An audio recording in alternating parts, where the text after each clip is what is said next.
Bonjour les amis, j'espère que vous allez bien. Moi ça va super bien. Que la paix du Christ soit avec vous tous.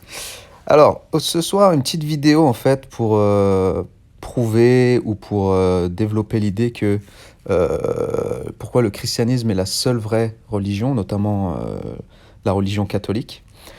Bon, je vais pas redévelopper en fait toutes les, on va dire tout ce qui prouve en fait que Dieu existe, à savoir tout ordre prouve l'existence d'une intelligence infinie, et comme il y a un ordre dans l'univers, que l'ordre que nous constatons dans l'univers prouve aussi l'existence d'une intelligence supérieure, que bien évidemment cette intelligence ordonnatrice des choses du monde en est nécessairement la créatrice, et l'intelligence créatrice et ordinatrice du monde dispose d'une puissance infinie, et cela on l'appelle Dieu.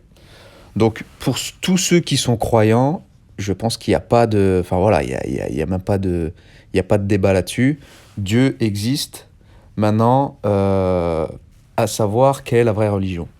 Alors à travers cette vidéo, je vous propose donc d'y aller étape par étape, vraiment pour prouver que la religion chrétienne est la seule vraie et la seule raisonnable à laquelle on peut croire, et quels sont les arguments que Jésus-Christ a fondés, quels sont les arguments qui prouvent que Jésus-Christ a fondé une église, quelle est cette église, le fait que l'église catholique est aussi un miracle moral, etc., etc. Et je vais répondre à plusieurs des objections courantes que l'on reçoit, notamment de la part des musulmans ou des protestants ou autres rites. Alors, si Dieu existe, est-ce qu'il a révélé aux hommes une religion? En effet, il reste à savoir si Dieu, en fait, s'est manifesté aux hommes et s'il leur a révélé une manière de se comporter à son égard. C'est ce qu'on appelle, c'est ça qu'on appelle une religion, en fait. C'est la manière de se comporter, ce qui nous relie à Dieu. Donc tout d'abord, on peut remarquer que si Dieu a révélé aux hommes une religion incluant des vérités que leur raison ne peut pas découvrir par elle-même, cette religion est nécessairement unique. Parce qu'il est la vérité même, Dieu ne peut en effet avoir révélé plusieurs religions dans les dogmes où les vérités fondamentales se contredisent. Donc il faut en conclure que si deux religions enseignent des vérités contradictoires, l'une d'elles au moins est fausse. Jusque-là, je pense que c'est logique. Donc par exemple, là où le musulman dit Jésus-Christ n'est pas Dieu, le catholique dit Jésus-Christ est Dieu. Donc si une proposition est vraie, sa contradictoire est fausse. Ou le Christ est Dieu, ou il n'est pas Dieu. Mais donc il y a forcément une des deux religions qui est fausse. Or, ce que l'on sait, dans le livre le plus fiable au monde, la Bible, notamment le Nouveau Testament, qui est scientifiquement prouvé comme étant le livre le plus fiable au monde, Dieu a parlé. Bien plus, Dieu, à travers le Nouveau Testament, a dit que Dieu a tant aimé le monde qu'il a donné son Fils unique, donc Jésus-Christ, afin que quiconque croit en lui ne périsse pas, mais ait la vie éternelle. Donc ça, c'est dans Jean chapitre 3, verset 16. Donc l'existence historique de Jésus-Christ n'a été niée par aucun historien sérieux. Ce n'est pas le cas de Mohammed, où les traces de Mohammed ne figurent uniquement que dans les textes islamiques qui ont été écrits bien après la fondation de cette fausse religion. Donc Jésus-Christ n'est pas nié par les historiens. Cette histoire elle est établie par le témoignage oculaire des apôtres, mais aussi par des auteurs païens ou juifs, contemporains de Jésus-Christ. On peut nommer par exemple Tacite, Flavius Joseph. Les évangiles, qui sont récits historiques de la vie et de la prédication de Jésus-Christ, comme de sa mort et de sa résurrection, ont été composés entre les années 40 et 100 par des apôtres, notamment Saint Matthieu et Saint Jean, ou leurs collaborateurs directs, les évangélistes, Saint Marc et Saint Luc. Leur authenticité est incontestable. Elle est attestée par le nombre et l'ancienneté des manuscrits. J'avais déjà fait une vidéo à ce sujet-là, concordants et qui sont parvenus jusqu'à nous. Leur véracité est prouvée par le martyre des apôtres et de nombreux disciples contemporains de Jésus qui préfèrent les tortures et la mort plutôt que de renier leur foi. Donc voilà, il fallait vraiment être fou pour croire que Jésus est fils de Dieu et se laisser mourir pour cette telle croyance qui, en plus, à cette époque-là, pouvait être perçue comme vraiment blasphématoire et folle. Or, les évangiles enseignent clairement que Jésus-Christ s'est dit le Fils unique de Dieu. Alors, on a plusieurs références à ça dans le Nouveau Testament, que ce soit dans Matthieu chapitre 16, versets 16 et 17, dans Jean chapitre 17, versets 21-22, et clairement, et qu'il a prouvé cette affirmation qu'il est le Fils de Dieu à travers des miracles, et surtout par sa propre résurrection. Donc nous pouvons conclure en toute certitude que Jésus est le Fils de Dieu, Dieu lui-même, égal au Père, comme il l'a dit, le Père et moi, nous sommes un, dans Jean chapitre 10, verset 30. En conséquence donc, nous devons adhérer à l'enseignement du Christ. Donc si nous croyons en Dieu, nous devons nous intéresser à quel message il a révélé, s'intéresser également à la véracité du message qui a été transmis à travers l'identification des textes et la crédibilité des textes et de l'historicité de cela. Et en cela, le christianisme est la religion la plus raisonnable en laquelle on peut croire, contrairement à l'islam, où tout le récit islamique n'existe que dans les textes. Il n'y a aucune preuve de la véritable existence de Mohammed. On n'a aucun écrit, on n'a aucune correspondance de son époque entre lui et des alliés ou même des ennemis. Enfin, il n'y a vraiment rien qui puisse manifester de sa présence. Et vu la contradiction totale entre le message islamique et le message chrétien sur plusieurs thèmes, que ce soit le mariage, sur la lapidation, que ce soit sur Jésus, etc., il est clair que déjà à partir de là, le christianisme semble être beaucoup plus vraisemblable que l'islam. Maintenant que nous savons que le christianisme est vrai et la seule religion digne d'être crue, est-ce que Jésus a-t-il fondé une église? Et s'il en a fondé une, quelle est cette église? Alors la question est très claire et la réponse est aussi claire, c'est que oui, Jésus-Christ a fondé une société visible qui s'appelle l'Église, qui a vocation en fait de continuer sa mission et de rassembler tous les hommes dans la vérité, et cela jusqu'à la fin des temps. Ça, c'est la promesse de notre Seigneur. Et notre Seigneur dit en effet à Saint Pierre, en présence des autres apôtres, « Tu es Pierre, et sur cette pierre je bâtirai mon église, et les portes de l'enfer ne prévaudront pas contre elle. » Donc dans Matthieu, chapitre 16, verset 18. Donc cette église, elle est placée sous l'autorité des apôtres qui ont reçu de Jésus une triple mission. La première, c'est d'enseigner. Donc allez enseigner toutes les nations, Matthieu chapitre 28, verset 19. « Celui qui vous écoute m'écoute, celui qui vous rejette me rejette, et celui qui me rejette rejette celui qui m'a envoyé. » Donc il a demandé aux apôtres d'aller enseigner. Il n'a pas demandé d'aller distribuer des Bibles ou de donner des Bibles et aux disciples de se débrouiller avec. Donc clairement, là, rien que ça, le protestantisme avec la sola scriptura est faux. D'autant plus qu'il n'y avait pas de Bible à l'époque, le papier était très très rare, il n'était pas possible de donner des Bibles à tout le monde, à tous ces chrétiens. Bien sûr, la manière de devenir chrétien à l'époque était de suivre les enseignements de l'Église à travers les prêtres et les apôtres, etc. et de suivre sa liturgie, sa tradition. Il n'était pas question de suivre seul, d'interpréter seul les Saintes Écritures. Deuxième mission, c'était de gouverner.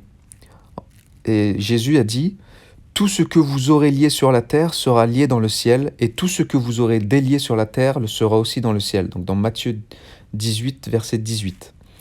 Troisième mission, sanctifier, principalement par les sacrements, où Jésus a dit « Baptisez toutes les nations au nom du Père et du Fils et du Saint-Esprit. » Donc c'est Matthieu 28, verset 19. « Faites ceci en mémoire de moi. » Donc dans Luc, chapitre 22, verset 19. Donc cette église est une société monarchique dont Saint Pierre est le chef. Jésus-Christ a dit à cet apôtre seul, « Tu es Pierre, j'ai prié pour toi, afin que ta foi ne défaille pas. Affermis tes frères, sois le pasteur de mes brebis. » Donc les prérogatives de Saint Pierre et des apôtres sont passées à leurs successeurs, le pape et les évêques, selon ces paroles que Jésus leur a dit, « Voici que je suis avec vous tous les jours jusqu'à la fin du monde. » Or, il est clair, et c'était vraiment le cas moi dans ma conversion, parce que j'ai cherché en fait à savoir, après la lecture de la Bible et avoir été touché par la parole de notre Seigneur, et il a fallu chercher quelle était la vraie voie dans le christianisme.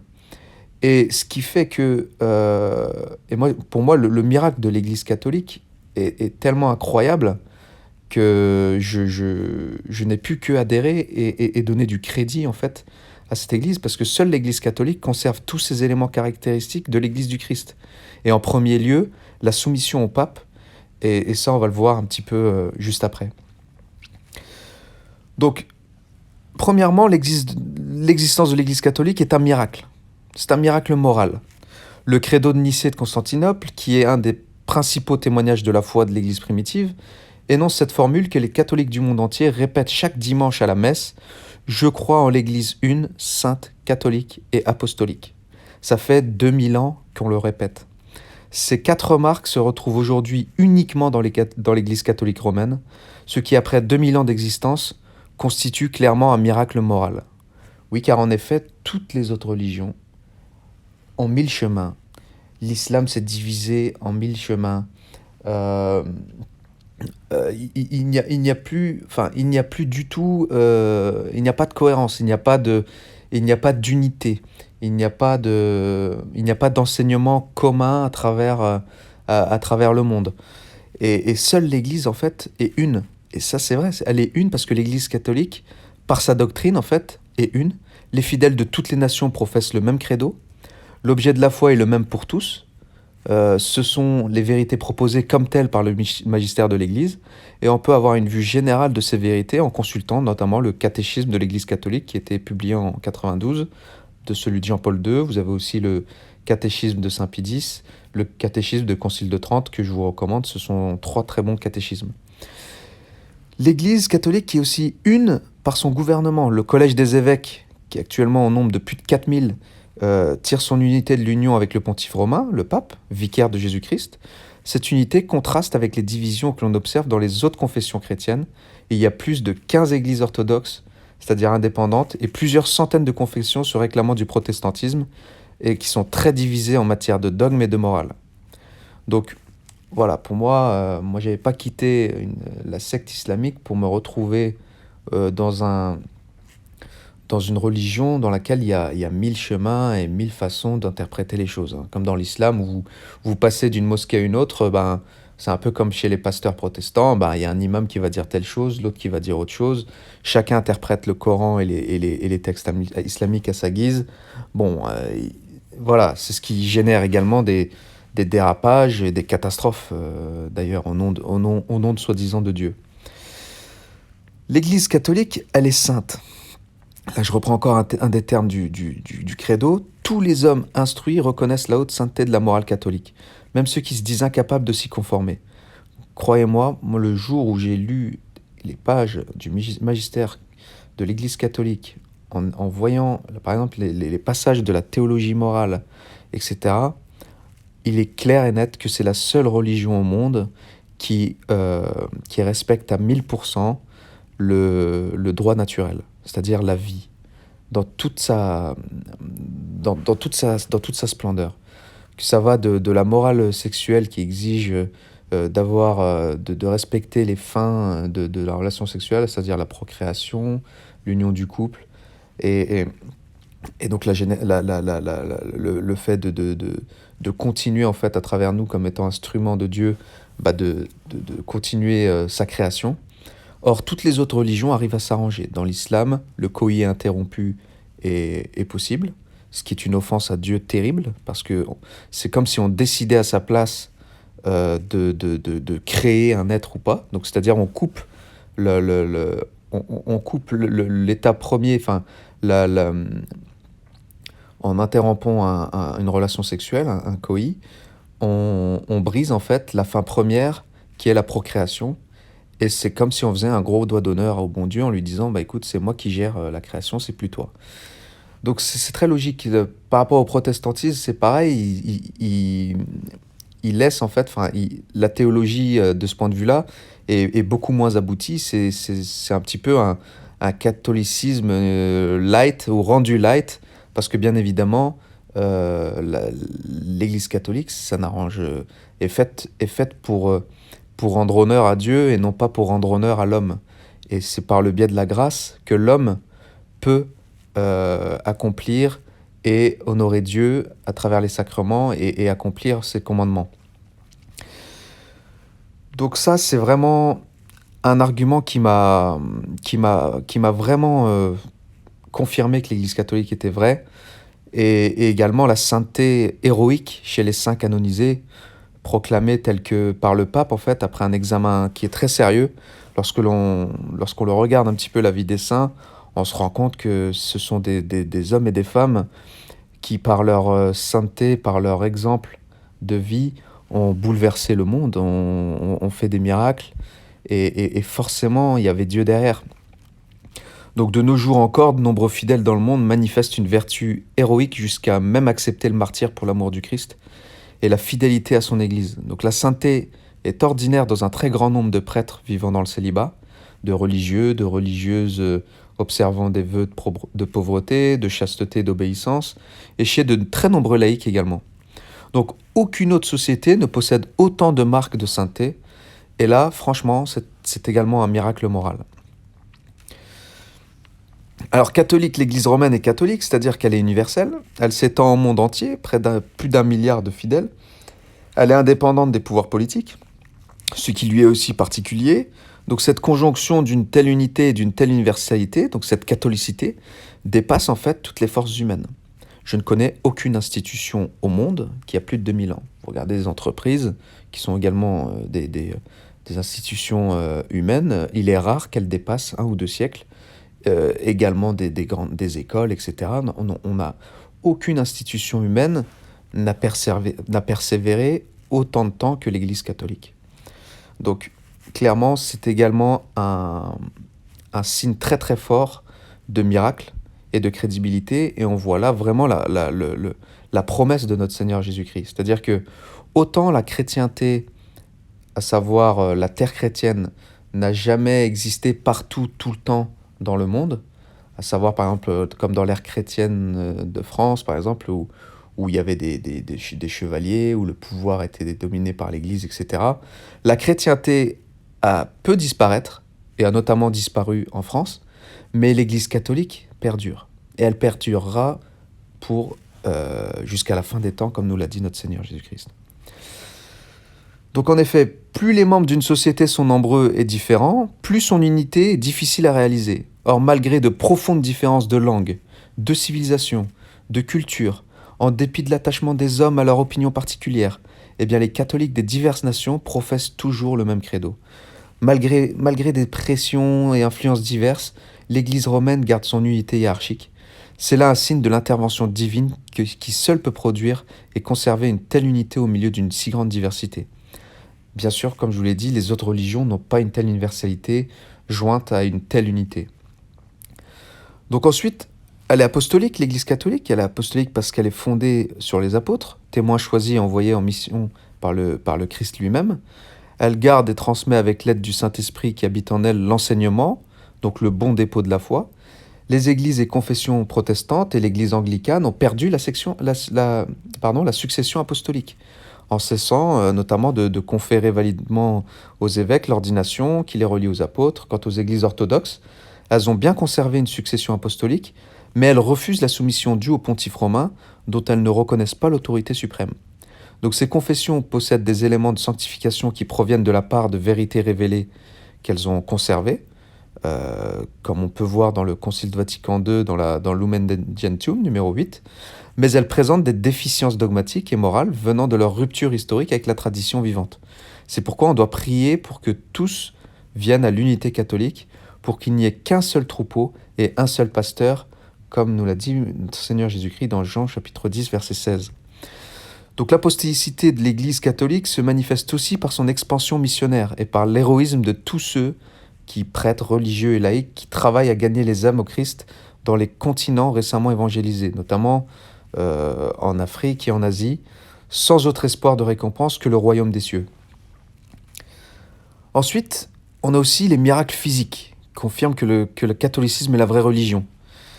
En fait, Dieu daigne aider les âmes à connaître la vérité en réalisant des miracles physiques, c'est-à-dire des guérisons subites et inexplicables, sortant entièrement du cadre des lois naturelles. Par exemple, à Lourdes, où ont lieu chaque année des guérisons extraordinaires, constatée médicalement par des instances impartiales, et divine, la religion que Dieu approuve par des miracles.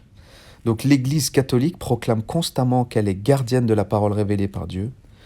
Si elle se trompait en cela, Dieu, en raison de sa sagesse et de sa bonté, non seulement il ne l'aurait pas approuvé par des miracles, mais il ne l'aurait pas laissé plonger les hommes dans une erreur insurmontable. Donc elle vient bien, et elle seule, de Dieu. Voilà. Là maintenant, je vais répondre à quelques objections courantes. Par exemple, on nous dit, dans certaines religions, le judaïsme, l'islam, l'hindouisme, le bouddhisme, ont une existence multiséculaire et les adeptes presque aussi nombreux que l'Église catholique. Donc voilà, c'est pour eux une objection, le fait que d'autres religions forment des groupes très importants. La réponse à cela, c'est que ces religions-là comportent, à côté d'erreurs plus ou moins graves et toujours dommageables aux âmes sur Dieu, sur la morale, la destinée éternelle de l'homme, elles contiennent tout de même des parcelles de vérité qui satisfont en partie les besoins des consciences religieuses, surtout les religions qui s'appuient sur la révélation divine de l'Ancien Testament. Le désir d'absolu et le caractère religieux qui sont inscrits dans l'âme humaine par le Créateur expliquent le succès et la durée de ces religions, notamment des fausses religions comme l'islam, parce que l'islam, par exemple, d'ailleurs qui a été très très bien étudié par l'Église catholique, parce que il faut savoir aussi que la première traduction, par exemple, du Coran a été faite par l'Église catholique, et l'Église catholique connaît très très bien l'islam. Il y a de nombreux textes qui jugent et qui décrivent ce qu'il y a de vrai et ce qu'il y a de faux dans cette religion, ce qui n'est pas du tout le cas des instances islamiques vis-à-vis du christianisme. Eh bien, l'islam est défini comme une religion naturelle.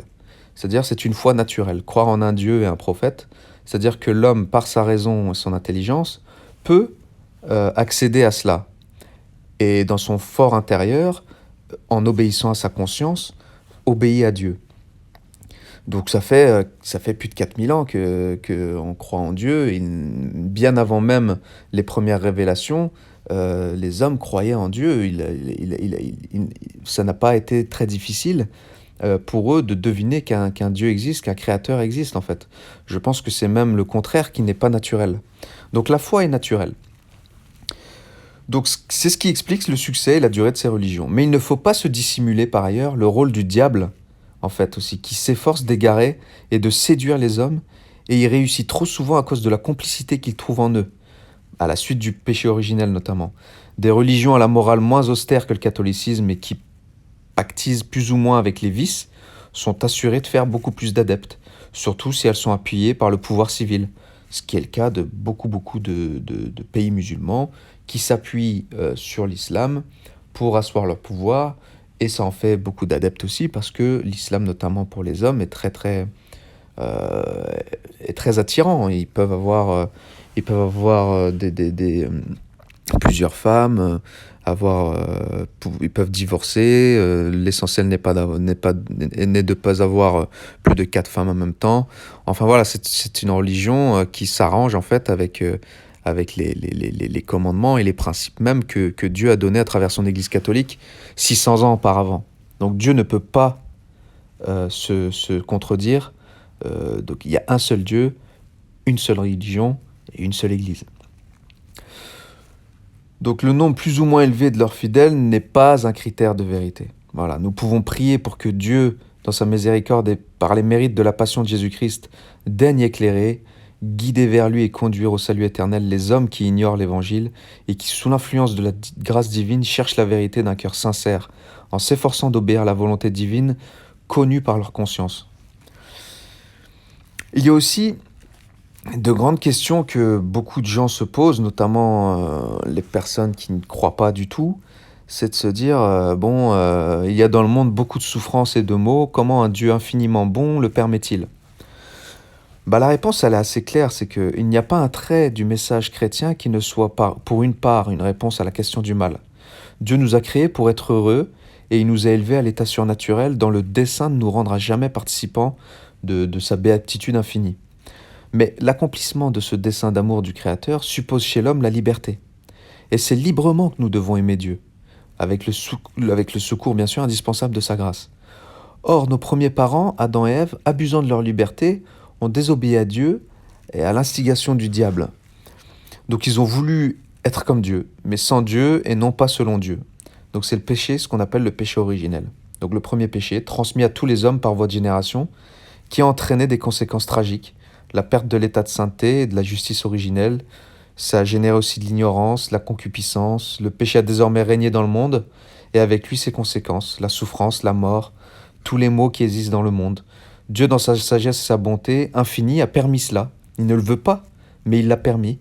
Et dans un dessein de miséricorde, a voulu par l'incarnation et la mort rédemptrice de son Fils, notre Seigneur Jésus-Christ, racheter tous les hommes et offrir à tous ceux qui le voudraient le bonheur éternel, à savoir le ciel.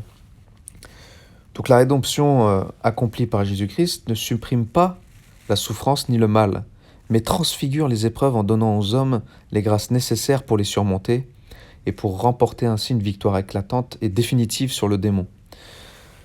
Donc, dans notre vie de tous les jours, les difficultés que nous avons à vaincre augmentent nos mérites et donc notre gloire future dans le ciel. Et de ces mots, notre Seigneur s'est tiré un plus grand bien. Tout concourt au bien de ceux qui aiment Dieu, affirme saint Paul. Car le Dieu Tout-Puissant, puisqu'il est souverainement bon, ne laisserait jamais un mal quelconque exister dans ses œuvres, s'il n'était assez puissant et bon pour faire sortir le bien du mal. Donc ça, c'est dans saint Augustin, dans le Enchiridion, chapitre 11, verset 3. Donc, en conclusion, où allons-nous ? Quelle est la chose essentielle ? Comme on vient de le dire, Dieu nous a créés par amour pour nous faire partager éternellement son bonheur divin. Pour cela, il nous a fait le don précieux de la liberté, afin que nous répandions par un amour non contraint à son dessein sur nous. Si donc nous voulons le bonheur du ciel, nous l'obtiendrons en observant ici-bas avec le concours de la grâce les commandements de Dieu. Mais si nous ne le voulons pas, nous ne l'aurons pas, car Dieu respecte cette liberté. Elle est fondamentale. Ce sera alors le malheur éternel de l'enfer, le ver qui ronge et ne meurt pas, le feu qui ne s'éteint pas, dont Jésus a si souvent parlé. Donc par suite du péché originel, notre nature tend au mal. Il est donc nécessaire de faire effort pour éviter l'enfer et sauver son âme. C'est ce qu'on appelle faire son salut dans l'Église catholique. Donc quand sera tranché le problème de notre salut ? Ça, c'est une question qui est existentielle aussi pour tous ceux qui pensent à la mort un jour. Et bien, le jour de notre mort, immédiatement suivi du jugement de Dieu. Et quand mourrons-nous ? Nous ne le savons pas. Donc tenons-nous prêts, nous dit Jésus, large est la voie qui conduit à la perdition, et ils sont nombreux ceux qui la suivent. Autre question, c'est aussi combien est resserrée, autre affirmation de notre Seigneur, combien est resserrée la voie qui mène à la vie éternelle, et qu'il y en a peu qui la trouvent. C'est dans Matthieu chapitre 25, verset 13. Le grand nombre de ceux qui négligent l'affaire de leur salut éternel ne leur donne pas raison. Donc voilà, ce n'est pas parce qu'on vit dans une société où les gens s'en moquent de plus en plus qu'il faut suivre le monde et en oubliant en fait ce qui est de plus important pour nous, à savoir notre vie éternelle. Et dans ce cas, comment être sauvé ? Par la foi en Jésus-Christ, l'incorporation à son Église, la réception des sacrements. Donc c'est le baptême, l'Eucharistie, la pénitence, le sacrement des malades, etc. En fait, c'est être croyant, croire en Jésus sans adhérer à l'Église catholique, c'est comme faire de l'escalade sans harnais de sécurité. C'est très dangereux. Notre Seigneur Jésus-Christ nous a gâtés, nous a donné des sacrements qui nous permettent de vivre en état de grâce, de se sanctifier, de se réparer, de soigner notre âme, de se relever, de toujours rester dans cette espérance qui nous pousse à nous améliorer de jour en jour. Donc, il faut adhérer pour notre salut, pour être sauvé, c'est l'incorporation à l'Église, la réception des sacrements, l'observation bien sûr des commandements, mais parce que nous sommes faibles et parce que la fidélité au Christ peut aller jusqu'à exiger le don de notre vie, 2 conditions sont nécessaires pour que nous puissions recevoir la grâce indispensable d'en haut. La première condition, c'est l'humilité.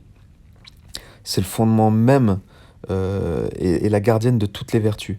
Reconnaître notre faiblesse, notre bassesse, notre impuissance, c'est la condition préalable de l'amitié et des secours divins. Jésus nous en a donné le plus sublime exemple en s'humiliant lui-même jusqu'à la mort de la croix. La deuxième grâce indispensable qu'il faut recevoir, c'est la prière. Il faut demander et vous recevrez, frapper et l'on vous ouvrira, nous a dit notre Seigneur. La prière doit être humble, confiante et persévérante. Celui qui prie se sauve certainement, celui qui ne prie pas se damne certainement, a dit saint Alphonse de Liguori. L'Église recommande spécialement le recours à l'intercession de la très sainte Vierge Marie et de saint Joseph. Jésus-Christ nous assure, si tu peux croire, tout est possible à celui qui a la foi, dans Marc chapitre 9, verset 23. Ayons aussi confiance dans cette autre parole du Christ où il a dit « Mon joug est doux et mon fardeau léger ».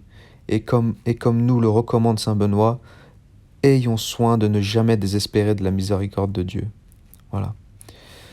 Je vous souhaite une très très belle soirée. J'espère que cette vidéo vous aura plu.